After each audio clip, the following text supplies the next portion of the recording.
Eu vou iniciar fazendo uma pequena prece, então eu peço que todos se concentrem. Vamos elevando os nossos pensamentos, pedindo a Deus que esteja conosco, que Ele permita que a espiritualidade bendita esteja ao nosso lado nos amparando, que nós possamos nessa noite aqui trazer sempre palavras de esclarecimento, de conhecimento, e que possamos sair melhores do que quando aqui iniciamos a nossa pequena palestra. Deus cuide de cada um de nós, dos nossos lares, das nossas famílias, dos nossos vizinhos, da nossa cidade, e cuide para que todos nós tenhamos muita saúde, possamos estar muito bem e que tudo ao nosso redor caminhe sempre para o melhor. Que assim seja, graças a Deus, graças a Jesus. Eu hoje recebi um convite, recebi um convite do Laços para fazer uma pequena palestra e me pediram para falar sobre Allan Kardec. É uma ação muito difícil falar sobre Kardec, mas que muito importante para nós espíritas conhecermos, né? Essa pessoa tão importante que nos trouxe aí o conhecimento dessa doutrina tão grandiosa e tão maravilhosa que vem consolando a tantos corações, né? Kardec, ele foi um grande propagador, né, da doutrina espírita, era educador, escritor e um tradutor francês, né? O seu nome, Hippolyte Léon Denis Rivail, nascido na França no dia 3 de outubro de 1804. Então nós estamos aí na semana do Kardec, né? Filho de juiz, né? Jean-Baptiste Antoine Rivail e de Jeanne-Louise Barrumel, descendente de famílias católicas, né? Lá em Lyon. Ele foi criado no protestantismo, iniciou na sua cidade natal, e desde jovem Kardec se mostrou inclinado para o estudo da ciência e da filosofia, né? Levado ao famoso Instituto de Educação Pestalozzi, em Yverdun, na Suíça, onde ele estudou até formar-se pedagogo em 1824. Kardec, após retornar para Lyon, né, dominava vários idiomas, entre eles alemão, inglês, holandês, italiano e espanhol. Olha que homem inteligentíssimo, né? Malemar, eu falo português. Este homem o homem era poliglota, falava várias línguas. Allan Kardec, ele traduziu para o alemão diversas obras didáticas de educação. Em 1828, junto com a sua esposa Amélie Gabrielle Baudot, fundou um grande estabelecimento de ensino, dedicando-se aí a ministrar aulas, né? Em 1830, pagou uma casa na rua Sèvres, onde ele oferecia palestras e cursos gratuitos de química, física, anatomia comparada. Tem alguém que chama essa pessoa para participar de seu vídeo. Eu não sei, gente, mexer nisso. Se alguém quiser me ajudar, né? Bom, anatomia comparada, astronomia, entre outros. Então, Kardec, ele ministrava aulas na sua casa, lá na rua Sèvres, né? Kardec se tornou membro de várias sociedades eruditas, né? Entre elas a Academia Real de Arras, e em 1830 foi concedido a ele o prêmio de honra por ensaio intitulado Qual é o sistema de estudo mais em harmonia com as necessidades da época, tendo publicado também várias obras. Então, o que nós já podemos de início na nossa palestra ver é o quanto ele era envolvido com a educação, né? Tanto ele quanto sua esposa Amélie sempre tiveram uma sintonia, os dois, muito grande. A Amélie foi uma grande companheira de Kardec, que muito o apoiou durante a sua trajetória, e ele se dedicou muito ao estudo, né, e à educação. Durante vários anos, Kardec foi secretário da Sociedade de Frenologia de Paris, participando ativamente dos trabalhos da Society of Magnetism, dedicando-se à investigação do sonambulismo, do transe, da clarividência e de vários outros fenômenos. A partir de 1855, Kardec iniciou a sua experiência com o mundo da espiritualidade, né? Numa época em que a Europa despertava a atenção para os fenômenos conhecidos como espíritas, né? Ele abriu mão da sua identidade, das atividades profissionais, para se tornar então Allan Kardec, seu pseudonome, né? Nome que teria origem em algumas encarnações anteriores. Em 1856, né? Então, sob o pseudonome de Allan Kardec, ele publica o Livro dos Espíritos, né? Onde expunha uma nova da vida e do destino humano. O livro, então, já teve vários sucessos e muito conhecido, né? Tendo sido logo publicado, né, pela Sociedade Parisiense de Estudos Espíritas, da qual Allan Kardec foi presidente até a sua morte. Em 1857, lança a edição revisada, do Livro dos Espíritos, que se tornou conhecido da filosofia espírita francesa, né? E entre os anos de 1855 e 69, Allan Kardec, então, dedica-se às obras da codificação espírita, né? Como nós conhecemos aí os livros de Allan Kardec, né? A Gênese, o Céu e o Inferno, o Evangelho segundo o Espiritismo, o Livro dos Médiuns, a Revista Espírita, e vários outros livros, além desses espíritas, foram lançados por Kardec. O trabalho dele para nós é de suma importância, porque Kardec ele abriu um novo horizonte e fez grandes pesquisas, abrindo aí o conhecimento para o mundo dos espíritos, né? Enquanto as pessoas ficavam lá perdendo tempo com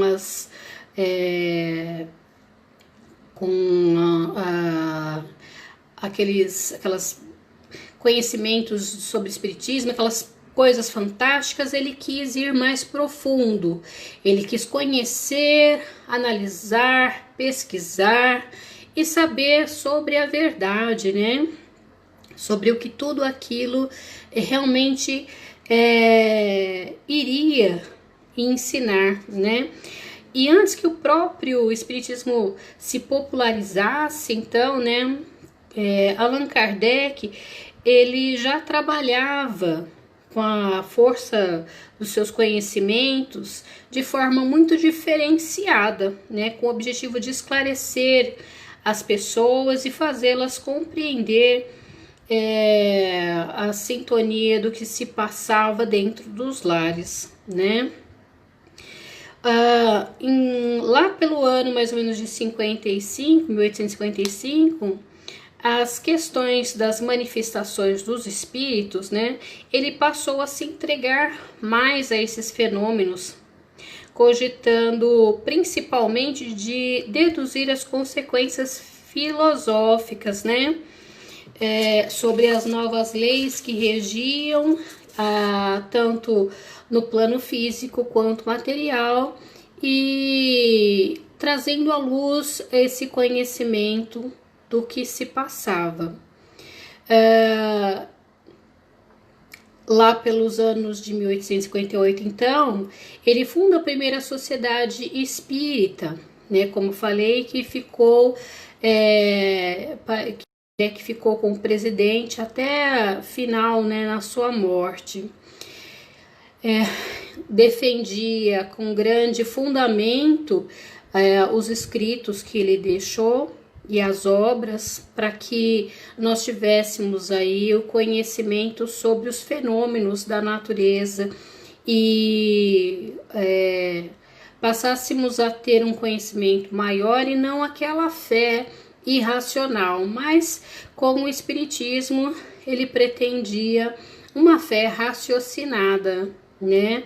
Fazendo com que nós pensássemos a respeito de todos os fenômenos que nos envolvem. Evitava fórmulas abstratas da metafísica. Ele soube fazer que todos lessem sem fadiga, condição essencial das suas ideias sobre todos os pontos controversos, né? As provas materiais que o Espiritismo apresenta da existência da alma e da vida futura tendem a destruir as ideias materialistas e panteístas. Um dos princípios mais fecundos da doutrina e que deriva do precedente é o da pluralidade das existências, já entrevisto por uma multidão de filósofos antigos e modernos, e nestes últimos tempos por João Renaud, Carlos Forroux, Eugênio Souet, entre outros. Conservara-se em estado de sistemas, enquanto o Espiritismo lhe mostrara a realidade das provas e princípios dos atributos essenciais da humanidade.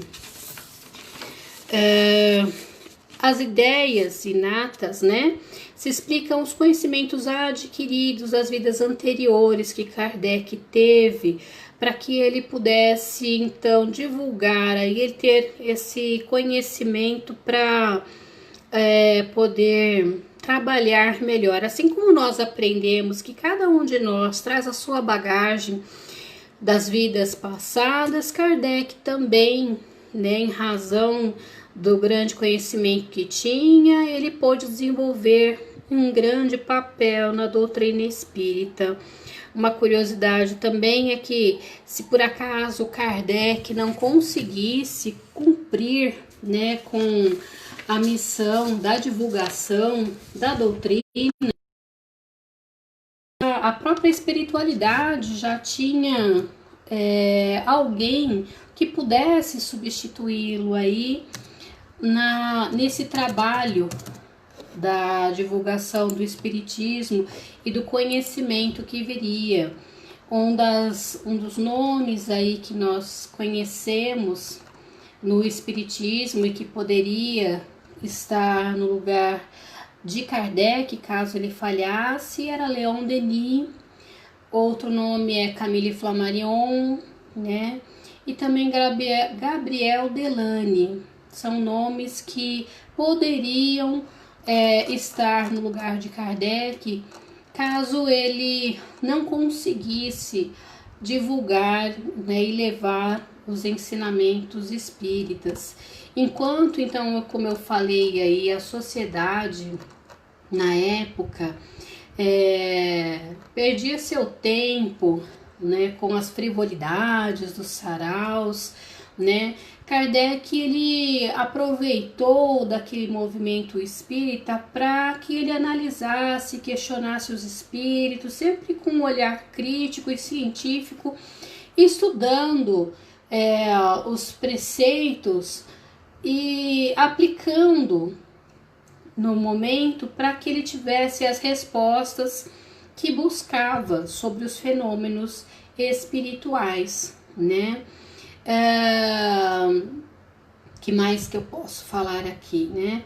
O trabalho que ele realizou foi um legado enorme que para nós, como espíritas, é maravilhoso, porque nos traz um esclarecimento sobre não só a vida passada, né, a existência de um plano espiritual, mas de que nós não nos resumimos unicamente a isso que nós vemos, que a vida é muito maior, né, e que nós temos várias vidas. Kardec, através de seus estudos e das várias obras que ele escreveu, pôde nos trazer um conhecimento sobre a vida espiritual e que nós somos seres eternos e temos uma vida aí que não se resume só ao que nós estamos hoje aqui, mas há muito mais além, né? Então nós realmente devemos muito a esse homem grandioso, estudioso, que dedicou a sua vida a esse estudo da doutrina, nos trazendo tantos conhecimentos para que nós pudéssemos aí hoje conhecer sobre quem somos, o que estamos fazendo, que a nossa vida não se resume a tão pouca coisa e que ela é muito maior do que nós imaginamos, né? Quando Kardec estuda a mediunidade, ele entende que se trata de uma ciência, né? Quando ensina o homem a viver dignamente, é uma filosofia. Quando moraliza e consola, o espiritismo passa a ser então a religião de observação, de revivência, de evangelho de Cristo, destruindo o materialismo, o maravilhoso e o sobrenatural. Como muitos, talvez, né? Eu venho de família católica e o católico, ele lá atrás, né? Eu via minha avó falar e a gente perguntava, mas por que assim? Ela dizia, porque é assim, pronto, não tem resposta, porque está escrito na Bíblia e é assim. Com o espiritismo não, nós passamos a questionar, né? E é isso que o Kardec, ele com os estudos, ele quis abordar, que não se trata de uma fé irracional, que a tudo aceita, mas que questiona e que busca respostas. Então, quando eu busco respostas, né, quando eu não aceito simplesmente aquela verdade imposta, eu faço uma análise sobre o meio, e era isso que Kardec, com a doutrina, buscava, esse questionamento, essa análise, a filosofia desse ensinamento, a ciência que busca conhecer e aplicar na vida, ao reconhecimento da moral e da sua melhora, consolando como religião, né? Então ele entende que o espiritismo, ele não cria ideias pré-concebidas, né? Mas dá ao homem a condição de renovar as próprias ideias. Kardec, ele sofreu muito com o ataque das pessoas, né, com a publicação de seus livros, que nem todos, aliás, a maioria na época não compreendia esse tipo de trabalho, como hoje ainda não se compreende. Na minha família mesmo, eu posso falar por mim, que muitos, como são católicos, né, não aceitam e não compreendem essa filosofia, essa doutrina do espiritismo. E aí nós somos taxados como os macumbeiros, né? As pessoas não compreendem muito bem, mas no momento da partida de um ente querido, acabam nos perguntando como é que lá na sua religião as pessoas veem a partida, né? O que será que acontece com a gente depois? Aí nessa hora o espírita, ele é legal, aí é bom a gente conhecer alguém espírita para nos ensinar, né? Mas faz parte, a nossa caminhada é assim.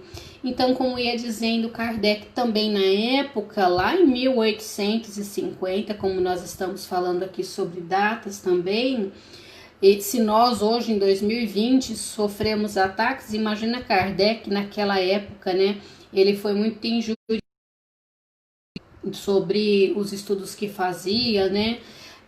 Mas ele sempre se manteve muito confiante, era uma pessoa muito humilde, como disse, teve muito apoio da sua esposa, Amélie, né? Que além de tudo era uma grande companheira e amiga de Kardec, que o apoiou muito nos estudos que ele realizava e que juntos então dentro da própria casa organizavam grupos de estudos para que eles pudessem ali fazer a abordagem e analisar todos os estudos sobre a doutrina e a sua própria divulgação, né? Kardec então analisava, como eu falei, os fenômenos das mesas girantes, e ali ele passou a questionar os espíritos para que tivesse respostas sobre a existência da vida espiritual, né?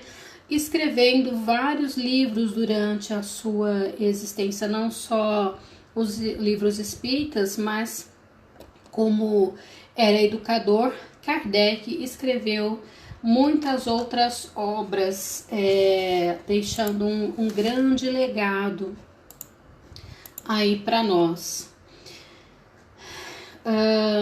Que mais que eu posso dizer a vocês, para que não tomemos aí tanto tempo? Uma coisa interessante que achei aqui. Em 31 de março, Kardec empacotava livros e organizava documentos em seu apartamento na rua Saint-Denis. Após as 11 horas da manhã, o caixeiro de livraria bateu à sua porta para buscar os exemplares da Revista Espírita. Isso lá no ano de 1869, mais ou menos. Então nós temos aí um homem muito importante que nos trouxe aí o conhecimento da doutrina espírita, que dedicou-se à educação, auxiliando-nos aí ao conhecimento da vida espiritual, dos fenômenos espíritas, e cujo maior e mais importante, a mais importante mensagem aqui que nós podemos tirar é que não se trata unicamente de uma doutrina que veio trazer esse conhecimento sobre o mundo espiritual, sim, tão importante, mas o mais importante disso tudo é fazer nós compreendermos esse papel da doutrina, que é a caridade, né? Que é nós compreendermos as dificuldades do próprio ser. E daí o motivo das comunicações dos espíritos conosco e do quanto a espiritualidade buscava meios para fazer esse despertamento, né? Tendo então Kardec aí um papel grandioso para nos trazer esse conhecimento sobre a doutrina, para que nós entendêssemos que a vida não se resume unicamente, como disse já, a esse momento da encarnação, mas que é muito maior do que tudo isso. O seu papel tão grandioso nos trouxe aí a evidência de que somos seres eternos e que, como seres eternos que somos, estamos em constante, evolução. E, portanto, importante que nós não percamos tempo, possamos fazer sempre o melhor que tiver aos nossos alcances, aplicando aqui os conhecimentos que Kardec nos deixou sobre essa doutrina tão maravilhosa que nos esclarece todos os dias e que consola os nossos corações, né? Sejamos então gratos por termos tido pessoas e nomes tão grandiosos como Kardec, Leon Denis, Camille Flammarion, que nos trouxeram um conhecimento sobre a doutrina tão grandioso que nos esclarece e nos conforta. O papel de Kardec aqui foi muito importante para que nós hoje pudéssemos ter conhecimento sobre as várias encarnações, né? Que a vida não se resume a uma pequena existência, mas ela é muito maior do que tudo isso. E imaginemos aí o quão grandioso era esse espírito, né? Para que ele tivesse essa capacidade, né? De poder contato com os espíritos, que na época tão difícil como se hoje para nós já não é fácil compreendermos as comunicações e termos pessoas que consigam trazer as mensagens dos espíritos limpas, né? Porque a gente acaba se influenciando com os nossos próprios pensamentos. Imagina na época, 1800 e alguma coisa, para Kardec conseguir reunir pessoas que tivessem esse mesmo interesse na análise, no estudo e desenvolver aí um conhecimento maior sobre o que é a doutrina espírita e o que é esse mundo espiritual que nos cerca. Essas curiosidades que aconteciam sobre o sobrenatural, sobre o transe, sobre o sonambulismo e tantas outras coisas que Kardec estudou e divulgou através da doutrina e que nos trouxe tantos conhecimentos para que nós pudéssemos aplicar na nossa vida e no nosso dia a dia. Eu espero que eu possa ter trazido um pouquinho de conhecimento aqui para vocês. Como é uma palestra curtinha, eu procurei trazer bem resumidamente sobre Kardec, que não dá para a gente falar um pouquinho dele. Kardec, um homem extraordinário, né? Assim como sua esposa Amélie, muito importante na caminhada de Kardec. Mas espero que nós saiamos de hoje aqui felizes por termos ouvido um pouquinho sobre Kardec, né, já que nós estamos na semana do seu aniversário, agradecidos porque ele teve um papel tão importante e nos trouxe tantos conhecimentos sobre o mundo espiritual. Agradeço a todos a oportunidade também de terem me ouvido. E para finalizar, eu vou fazer uma pequena prece, agradecida pela presença de todos vocês. Senhor Jesus, aqui mais uma noite nós te agradecemos, Pai, que essas palavras curtas e pequenas tenham trazido um pouquinho de esclarecimento e conhecimento, instigando a cada um de nós a buscarmos um pouquinho mais sobre esse doutrinador que foi Kardec, para que nós lembremos o quanto é importante o papel de cada ser humano no mundo, enquanto está na sua existência. Cada um de nós dá aquilo que é importante para as pessoas que com ele convivem. Que nós possamos também, Pai, ser essa semente que traz luz, conforto e amor a todos os corações. Eu agradeço a todos vocês, gratidão pelo momento, gratidão pela oportunidade, e eu espero que todos estejam muito bem em suas casas, tenhamos todos muita saúde, muita luz e que a gente possa sair desse momento, né, da quarentena, todos bem, todos saudáveis e as nossas famílias bem também. E muito amor a todos vocês, gratidão pela oportunidade, um grande beijo, boa noite.